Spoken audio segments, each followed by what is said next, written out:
Welcome to Ask the Tech Coach, brought to you by the TeacherCast Educational Network. If you are in charge of professional development and looking to build an innovative digital learning experience, this is the podcast for you. Join us each week as we uncover strategies that tech coaches are using to drive their digital transformations one classroom at a time. And now for your host, with over 2 decades of experience working with tech coaches and ed tech companies from all around the world, Jeff Bradbury. Hello, everybody, and welcome to the TeacherCast Educational Network. My name is Jeff Bradbury. Thank you so much for joining us today and making TeacherCast your home for professional development. This is Ask the Tech Coach podcast, episode number 194, and it is time for our Tech Coach Roundtable. We got some amazing instructional coaches on today, all talking about the topics that are heading our way as we end the school year. I want to bring on my first guest, a returning podcast host from here, Miss Jennifer Thomas. Jen, how are you today? Welcome back to Ask the Tech Coach. I'm great, Jeff. Thanks for having me back again. I feel so spoiled that I get to come back so soon. This is great. It is great to have you on here. How are things going? How is the school year ending for you? Things are good. It's finally getting nice and warm in Rhode Island, so that's been exciting. The school year is winding down. We have 26 days, not that I'm counting. And things are going well. I'm just continuing to support my teachers till the very end and get them ready for summer mode. You and me and every other coach that's out there just trying to make sure that our teachers have what we need. I'm sure everybody right now is in that device collection mode now that it's the beginning of June. We're behind us with all of those standardized testings, and I'm really looking forward to seeing what we're going to be talking about today. I want to bring on our next guest, Miss Barbara Scully. Barbara, how are you today? Welcome to Ask the Tech Coach. Yeah, hi. Thank you so much for having me. I'm excited to be here. Tell us a little bit about yourself. Yeah, so I would like to say I'm a self-proclaimed tech coach for my school building here in the great state of Washington. So I am West Coast, and I work in the largest high school in the state of Washington at Chiawana. Wow. Yes, I think we're projected to have 3,300 high school students, 9 through 12, this coming school year. And are you the only instructional coach, or are there other coaches supporting all those teachers? Well, we have a couple of instructional coaches. I think they are positions are getting moved around this coming school year, but we do not have an official technology instructional coach. So I have taken it upon myself with learning all of our systems, just because I like technology. It's linear. And so I really enjoy it, and it makes sense to me. So I've taken it upon myself to start putting out stuff and helping fellow colleagues. And that is what we're here to do today, figuring out how we're going to do that, support them through the end of the year into the summer. And I also want to bring onto the show Sue Vincent. Sue, how are you today? It is so great to have an amazing panel of instructional coaches here, isn't it? Yes, I'm so excited to have these ladies with us. It's nice to have a little round table besides just Jeff and I conversing, which, we do a great job at.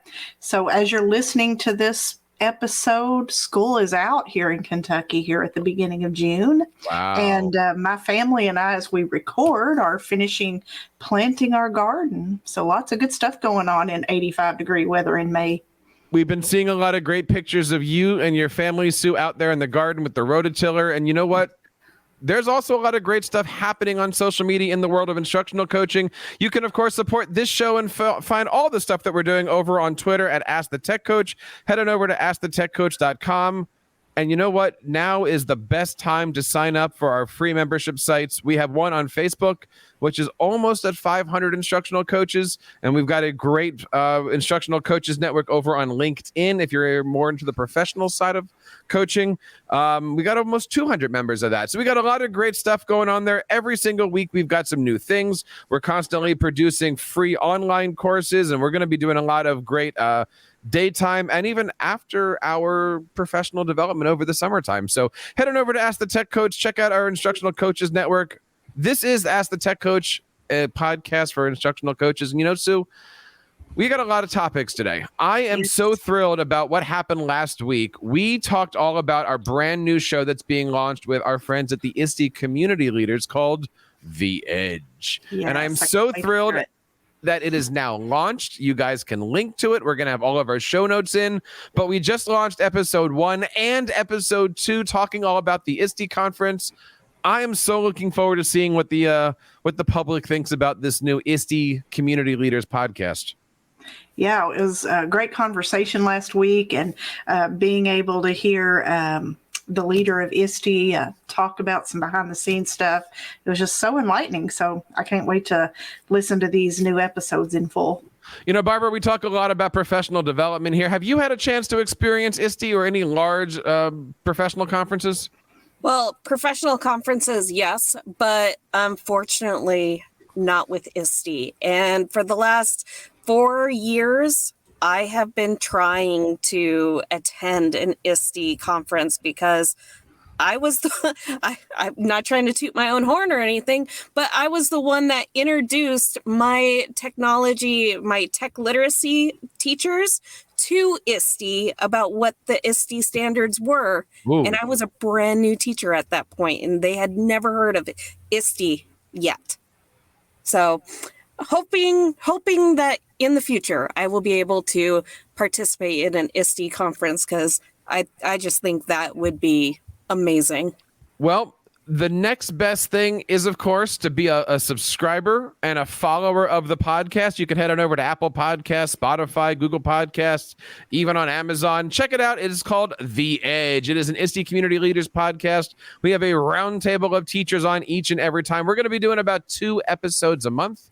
And we're putting out 3, I will say, before the conference, and then we're going to have some fun over there at the summertime. So if you're interested in that, check that out over there called The Edge. Now, one of the things that I'm excited about this is that being called Ask the Tech Coach, we do have a lot of coaches that ask questions. And over in our instructional coaches community on Facebook, we had a question come in, and I am so thrilled that we have everybody here to ask this question. I feel like Casey Kasem reading this question, but it starts as this. Our department is going through a district realignment. It's happened before when they were basically a smaller campus. Really what's happening right now is this particular instructional coach is being moved from the elementary level to the secondary level. And the instructional coach is basically asking us, what is it like to teach at the secondary level? What is the difference between elementary coaching and secondary coaching? How does it all work? I'm going to open it up because, Jen, you've been coaching K-12. Am I correct in that? What's your specialty, Jen Thomas? 9 to 12. 9 to 12. Excellent. And Barbara, you're 9 to 12? I've done middle school. I've done middle school too, but mostly high school. Well, Jen, let me throw the question to you first. What is it like teaching or coaching 9-12? And how do you think it's different than teaching elementary coaches or elementary teachers? This isn't too far-fetched a question for me, actually, because I'm on a team of ITS's instructional technology specialists. There are 5 of us and there are 5 schools. So I work really closely with elementary tech coaches. So I do get a glimpse into their days. The day-to-day work is very different just because the needs of the schools are so different. But I think I'm always going to go back to the relationships thing. I think that transitioning from elementary to secondary, it's, even though she's going to be, I assume this person's going to be in the same district. Is that what you said, Jeff? Sorry, you guys cut out for a second. Gonna be in the same district, just basically moving to the upper grades. So you're moving schools, but whether you're moving within the district or outside of the district, you're still changing your teachers and the demographics of the school. So I feel like it's just about rebuilding those relationships again. And I don't think any type of coaching strategies you have need to change. I think it's, I think obviously the content will be a lot different. I think that would probably be the most challenging thing for this person. The curriculum, the content, things like that, understanding what teachers are teaching and the dynamics of departments versus, grade level teams. That's a big difference in high school, is that you have almost these academies with these different academic departments rather than, K to 5. But honestly, I think really, focusing on the relationship building for at least that first year is what I would recommend this person do, or anybody who's changing grade levels. It sounds overwhelming. I think about going down to the lower grades, and it kind of gives me a little bit of anxiety thinking about that, because it's a totally different animal. And it really, even if you're a tech coach in one K-5 school, the needs in another K-5 school might be completely different. So nothing's going to happen, and nothing's going to be effective until you have those relationships and that foundation built with those teachers. So that would be my step one in the, however many multi-step process of tech coaching it entails. Yeah, that's definitely huge, is building that relationship by far, first and foremost. And we talk about that so often. I've done a little bit of both. Right now my title is K through 12, and I'm on a two or three campuses that are, we are all on one campus. We're a private school. And then I have a partner who does just the middle school and high school. But I've done it all in a previous district. I've been a middle school, high school coach. I've been an elementary coach. And, you just have to, know to change that mindset, and know the teachers are going to be a little bit different in their approaches. I don't know if the word laid back is the right word, but, just think about elementary people. They're more all over the board across the content areas, whereas your high school people are going to be more focused in a content area. And I've always said that's kind of been my downfall as a coach, is trying to walk into a high school calculus teacher's class when, I'm an elementary background person. But, technology integration is technology integration. I don't have to know how to do that calculus. I just have to know how to coach her and encourage her to use technology to the fullest extent. What do you think, Barbara? Yes, absolutely. Well, always, just like what you're mentioning, relationships. If somebody does not feel safe, they are not going to ask the question. So when it comes to being able to pop into somebody's room, I can tell you from my experience today, my principal popped into my classroom while I was teaching, and it totally threw me off guard. And with that, and he was there to ask me a question, because being a department head, and but I was in the middle of my instruction and focusing on that and trying to give that instruction. I got really flustered with myself, but then started pacing throughout the room, trying to bring myself back to track without my students thinking, oh, she's fine. And then being able to go step out in the hallway and have a quick chat with him. And he was just like, wow, that was really cool to see you. I saw that I kind of startled you, but watching you bring yourself back into that alignment, that was really neat to see. And I'm like, well, thank you. Because all of a sudden he was recognizing what he had done. But then he paid me a compliment, which then gave me like, oh, that validation that I'm okay. Okay, he's not there to judge my teaching. He just happened to be there to ask me a question at the very beginning of my class. So that relationship and being able to come in with that approach of just paying that compliment. I would assume that when moving from, either building to building or grade level to higher grade level, or even between districts, right now you've got your thing, you've got your teachers, you got your generals. Even though you're in the same district, you're really starting your job over. You're starting those relationships over. You really are back in year one. Let's change the expectations. You might, you're lurking again. I would also imagine, and help me out with this one, because this year I've been mostly primary, K-5, whereas I was K-12 before. If you're working in elementary, they do that lesson once. Like you're gearing up to teach that lesson one time, whereas with middle school and high school, they're teaching it 4 to 5 times a day or a week or something like that. So the opportunity to have those meaningful coaches of I do, we do, you do, that's a lot easier in the high schools.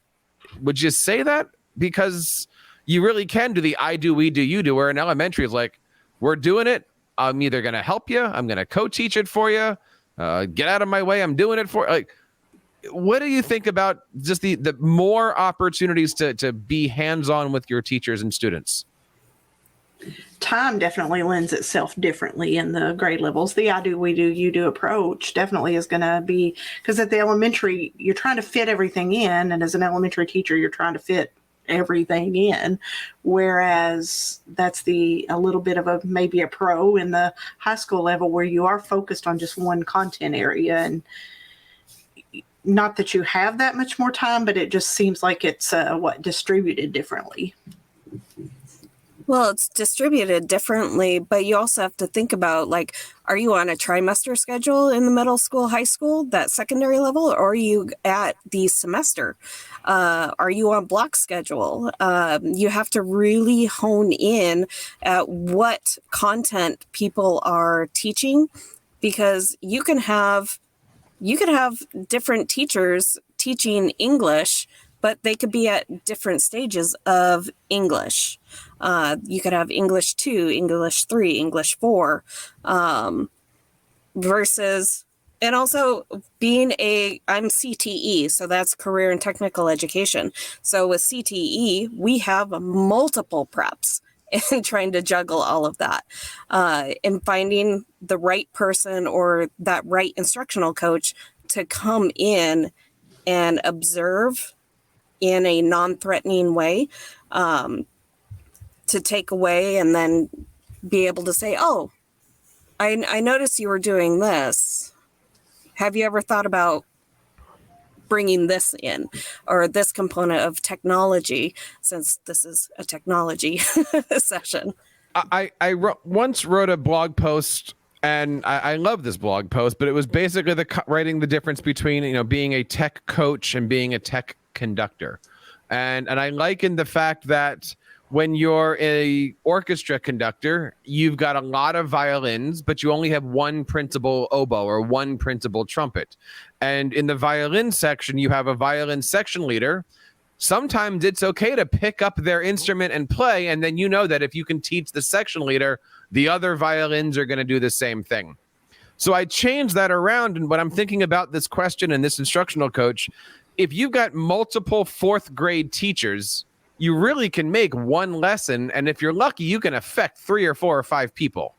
Whereas you got one high school biology coach, and you're never going to walk into that room and teach them how to do high school biology, but you can teach them how to infuse digital learning skills. Whereas with your elementaries, you might be able to teach them how to teach math better if you've been a math teacher before. I don't know if that makes sense, but just the fact that in an elementary school, you've got more of the same, maybe it's easier versus being in the high school where, help me out here. Well, I like as a violinist, I really appreciate that analogy, Jeff. Oh, do I keep cutting out, you guys? I'm sorry. You're okay. I was just saying, as a violinist, I really appreciate that analogy, because I have been in a violin section and I have sat first chair before. So that's great. I love it. Anyway, I want to comfort this teacher who asked the question. And Jeff, I totally understand what you're saying about maybe it's easier at the lower grade levels, but I like what Sue said, the I do, we do, you do. I use that all the time because these teachers do have multiple sections a lot of the time, especially I'm thinking of one particular English teacher who I did model the first lesson. We co-taught the second time through, and then she did it all by herself the third time. And that's happened multiple numbers of times. I used to be on speed dial with her, and she's calling me less and less often now, which I'm kind of sad about, but also kind of like, yes, this is working. Like, this model is working. They also talk to each other, like team members, whether it's departments or grade levels at the lower grade levels. The word gets out that you're good at what you do and that you're a compassionate, caring pair of ears and empathetic and all those words.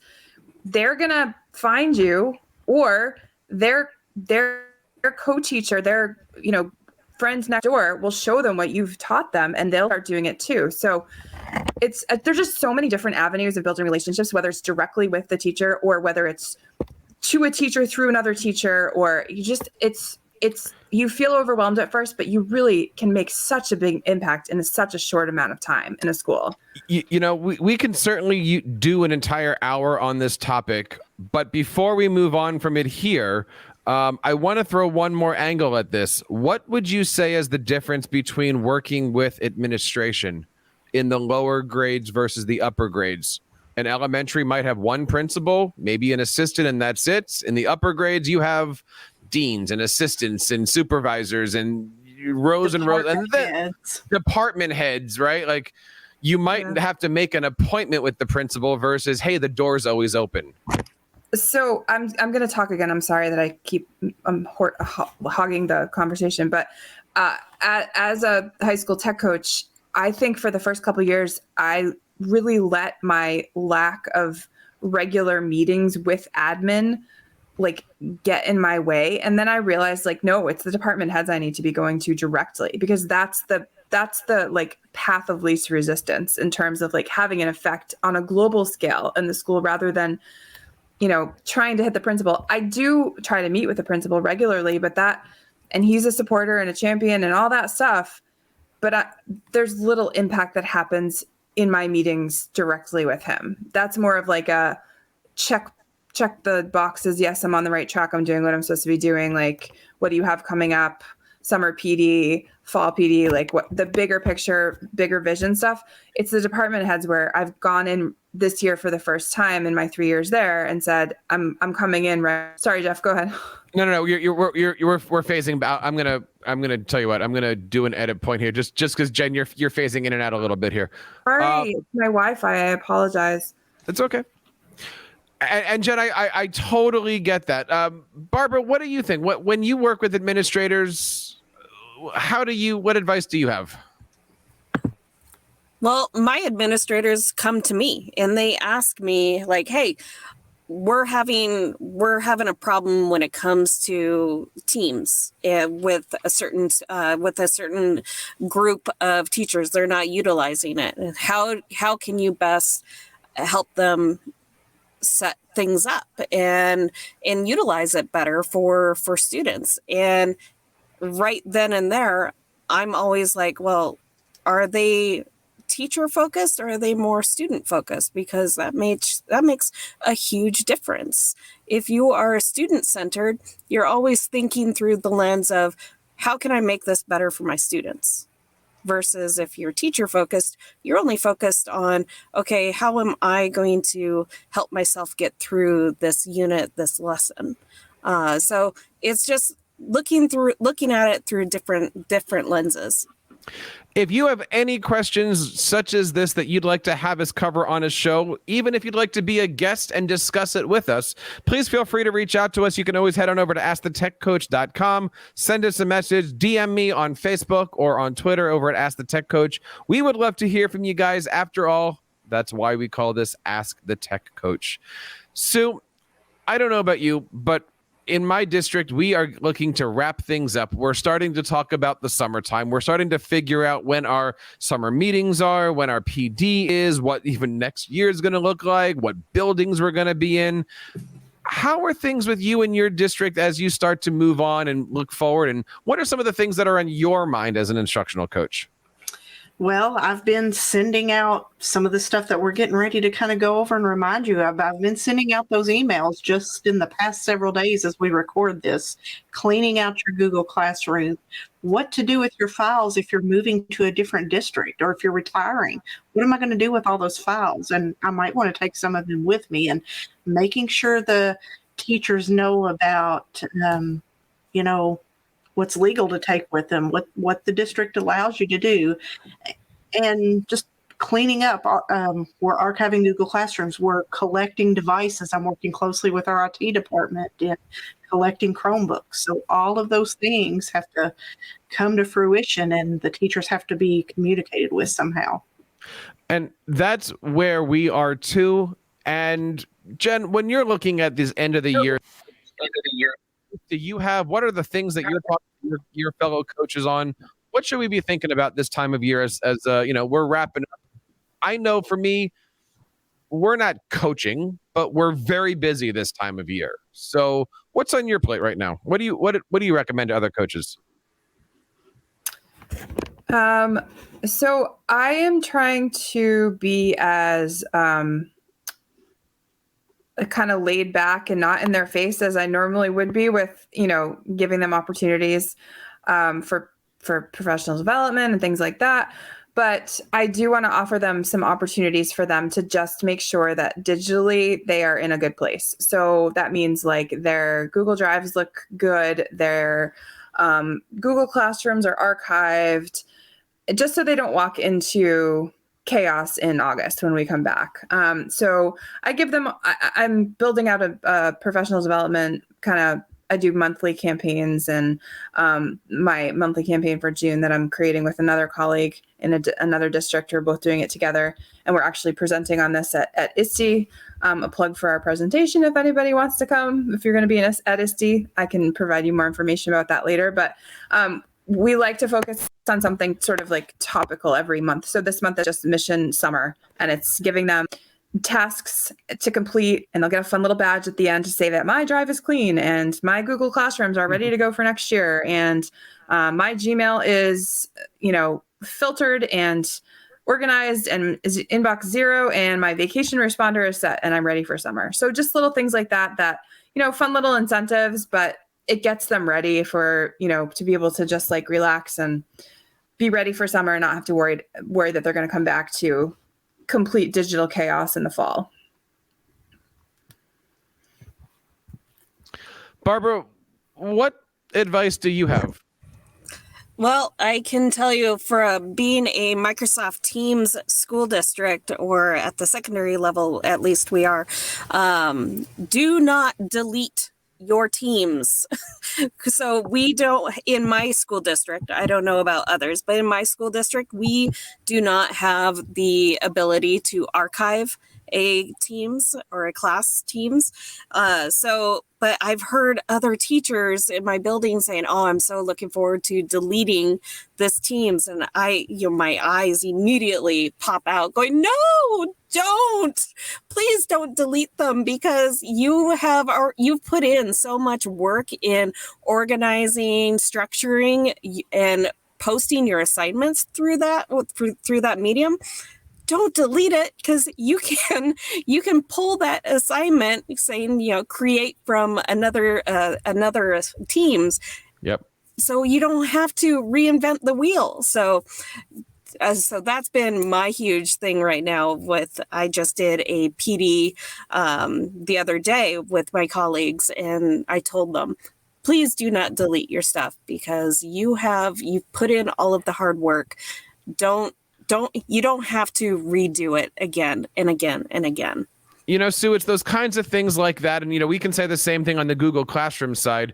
I almost want to update my email signature, so that way every time I send an email, it's just there over the next few weeks. Yes, that's actually a great idea.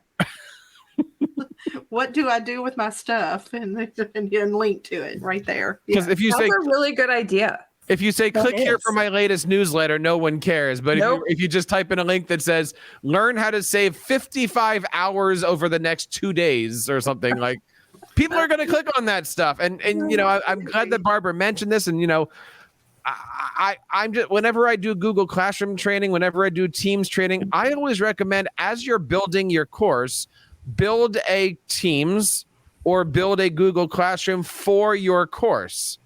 That way, when you're actually in the class that your kids are in, you're pulling from the original.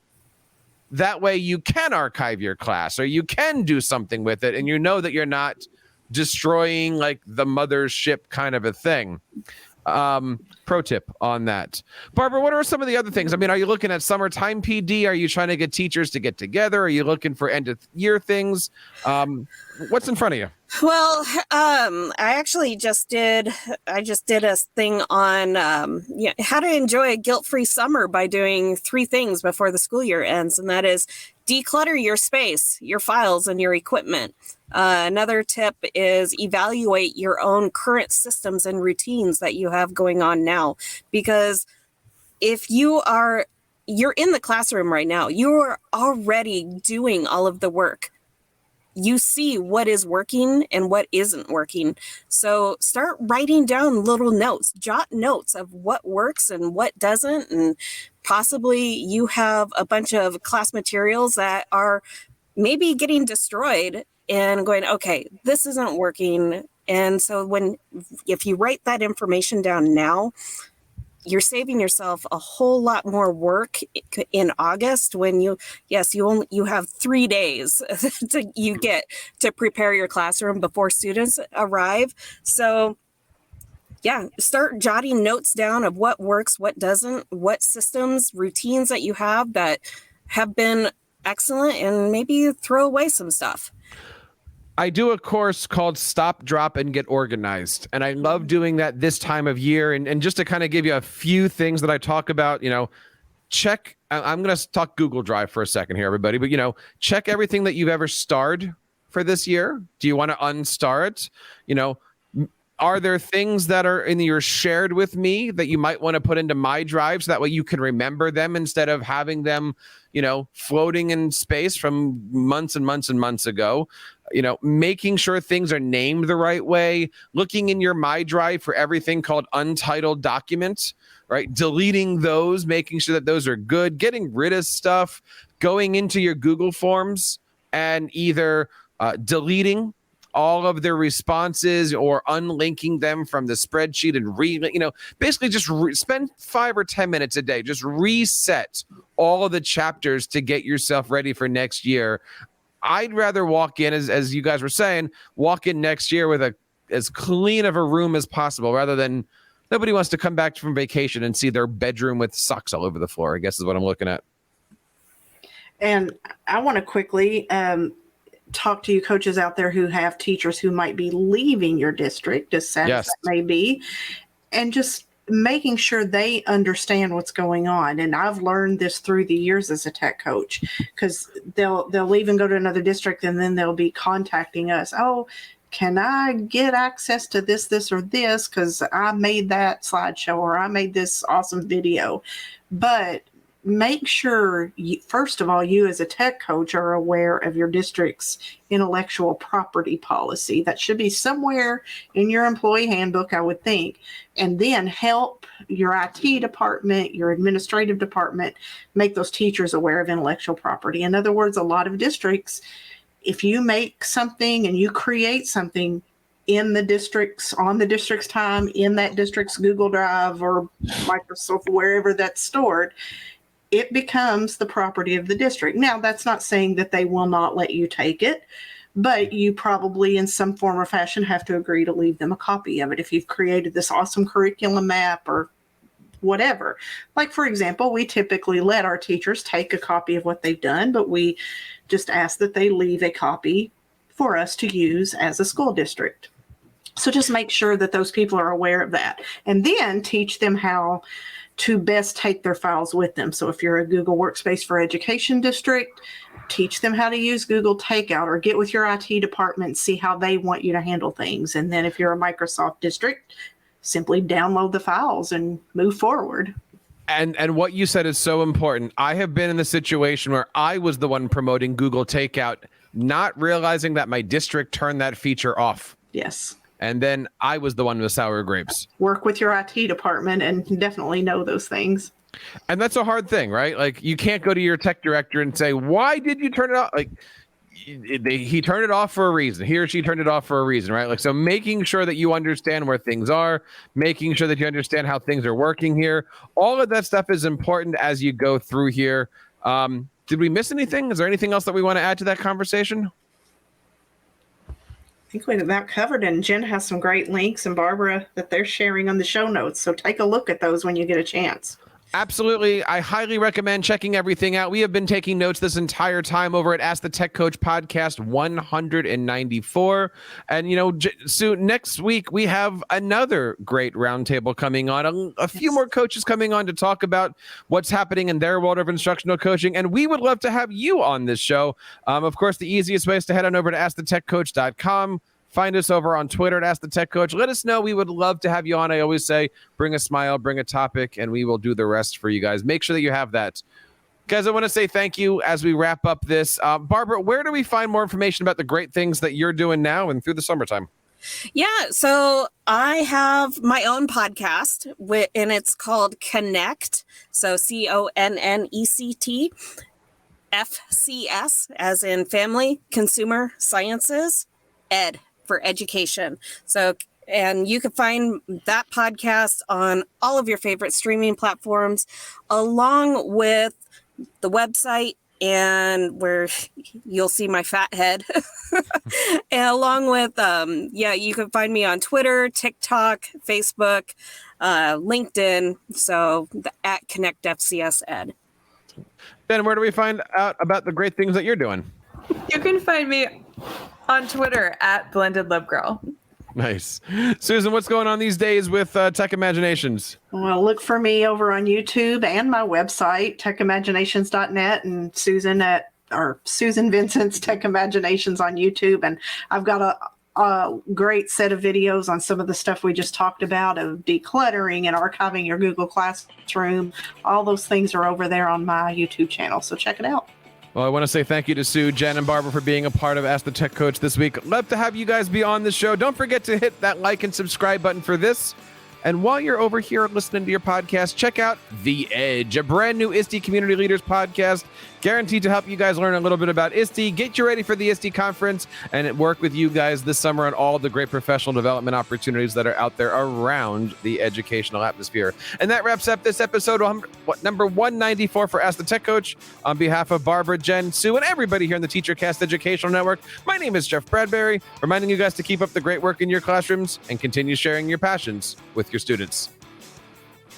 You've been listening to Ask the Tech Coach, hosted by Jeff Bradbury of the TeacherCast Educational Network. Please reach out to the show with all of your questions on Twitter at AskTheTechCoach or online at www.askthetechcoach.com. Be sure to subscribe to our podcast so you don't miss any future episodes. And please take a moment to write a review in the App Store.